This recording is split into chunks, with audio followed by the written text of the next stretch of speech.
Men versus women. 10 secrets for your eyes only. Or 10 secrets that no one tells you publicly.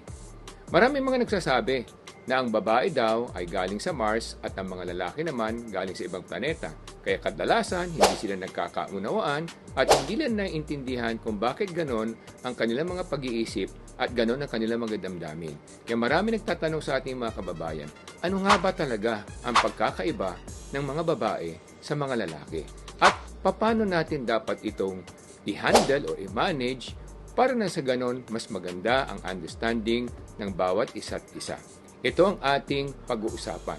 10 secrets. Secret number 1. Ang mga lalaki, habang nagtatagumpay, lalo silang nagiging attractive. Lalo silang nagiging kabibig-bighani. More success, more attractiveness ang mga lalaki. Ang mga babae naman, pag more success, lalo silang nagiging less appealing. Bakit? Sabi ng iba, bakit ganoon? Kasi nga, karamihan sa ating mga lalaki, pag ang isang babae ay masyadong matagumpay, nagkakaroon tayo ng insecurity o nangingimi tayo na lapitan at ligawan ang isang babaeng masyado nang malayo ang narating sa buhay. Baliktad naman, sa lalaki, pag malayo ang narating mo sa buhay, karamihan sa mga kababaihan ay nabibighani sa iyo. So yan ang secret number 1. Secret number 2. Ang mga lalaki, tayong mga lalaki, ang ating confidence, ang ating kumpiyansa sa ating sarili ay lalong umaangat at tumataas habang tayo ay nagtatagumpay sa ating mga trabaho at sa ating mga ginagawa. Yan ang ating kumpiyansa. Doon nanggagaling ang confidence natin. Sa mga babae naman, kadalasan sa kanila, ang confidence nila nanggagaling sa kanilang kagandahan o tinatawag nating kariktan. No? So, kung sila'y maganda, mataas ang kanilang confidence kasi nga maraming lumalapit na para mga bubuyog at nagusto silang ligawan, suyuin at pagsilbihan. So yun ang pangalawa. Secret number 3. Sa mga lalaki, napakahalaga ng nakaraan ng babae. Sa mga babae naman, napakahalaga ng kinabukasan ng mga lalaki. Ngayon, meron ng kwento riyan na nakakatawa. Meron daw magsyota na nagkukwentuhan. Ang sabi ng lalaki sa babae, alam mo, honey, may pagtatapat ako sa iyo. Ako'y merong problema. Sabi ng babae, sandali, uunahan kita. Ako rin meron. Sabi ng babae, ang aking problema, ako'y isang babaeng may nakaraan. Ang sagot naman ng lalaki, huwag kang mag-alala. Ako naman ay isang lalaking walang kinabukasan. Yan ay isang joke-only portion natin. Pero anong ibig sabihin yan? Sa mga lalaki, napakahalaga kung ano yung nakaraan ng babae. Kasi sa kanila, kung ikaw ay papangasawahin nila o magiging kasama nila panghabang buhay, ayaw nilang palaging merong ibang lalaki na nanggugulo sa kanila o ayaw nilang nakakantsawan ng ibang lalaki. Sa mga babae naman, hindi masyadong mahalaga ang nakaraan sa kanila ng isang lalaki. Bagkus, ang mahalaga sa kanila, ikaw ba ay masipag, masigasig, at may pupuntahan? Kasi pag tayo nagkaroon ng pamilya, at least alam kong mapapangalagaan mo kami. Yan ang mga pananaw naman ng mga babae. Secret number 4. Kadalasan sa ating mga lalaki, although walang aamin publicly, mas ninanais nila o mas gusto nilang piliin yung mga babaeng birhen. Hindi naman lahat, pero karamihan. Birhen ang gusto nila. Kasi nga, para sa kanila, meron silang tinatawag na machoism na kinakailangan kung birhen ka sila yung nakauna, ay mas parang siga sila sa tingin nila sa kanilang pag-iisip. Sa mga babae naman, kadalasan ang gusto nila mga lalaking may experience o may karanasan. Kasi ayaw nilang masaktan sa kanilang pagtatalik at ayaw naman nilang sila pa magtuturo dun sa lalaki kung paano sila magtatalik ng tama. So yan ang kadalasan mga secret na ayaw sabihin o hindi inaamin ng mga babae at lalaki publicly. Now, punta tayo sa secret number 5. Secret number 5, ano bang hinahanap ng mga lalaki sa babae?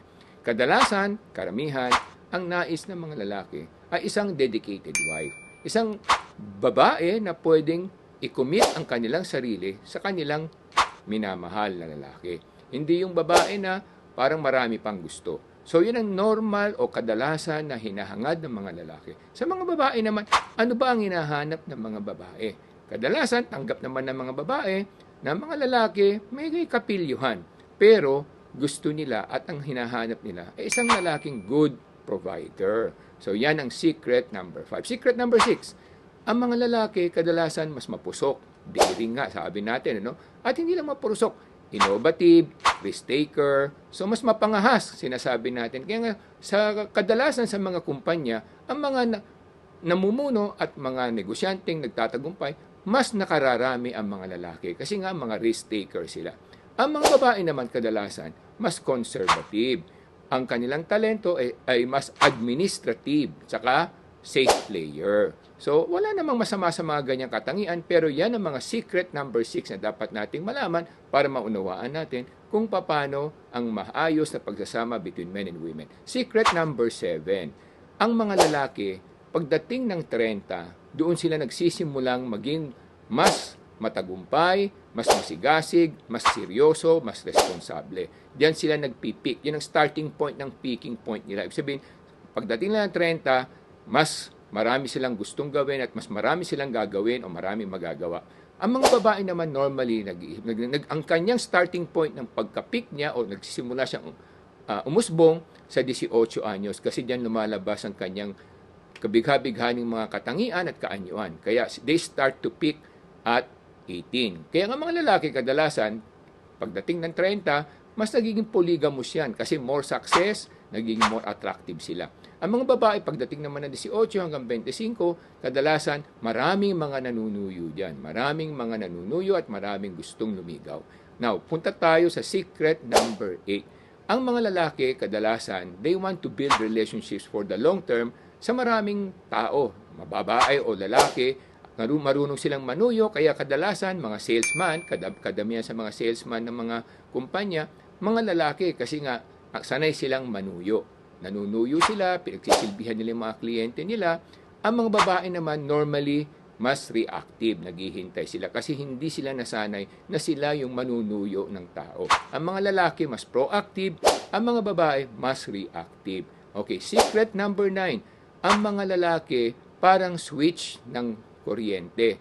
Madaling sindihan, madaling patayin. Ibig sabihin, madali sila mag-init at madali rin lumamig.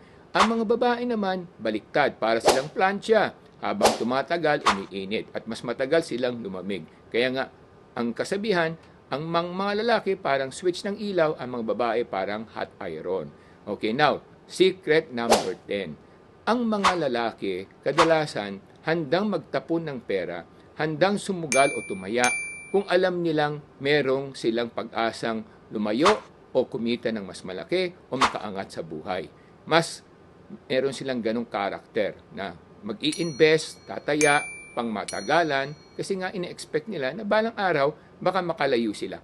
Ang mga babae normally ayaw mag-invest. Gusto nila ang pera na hawak na nila para safe na. Yung ay katulad sinabi ko kanina doon sa sikreto, mas safe sila. Kaya kung may pera ngayon, gusto nila, hawakan na lang yon kasi mas sigurado na. Kaya hindi sila masyadong nag-i-invest. Meron din naman mga ibang kababae nag-i-invest. Pero karamihan, mas gusto na hawak nila kung ano man yung ari-arian nila o yung pera nila dahil ayaw nilang mawala na yon.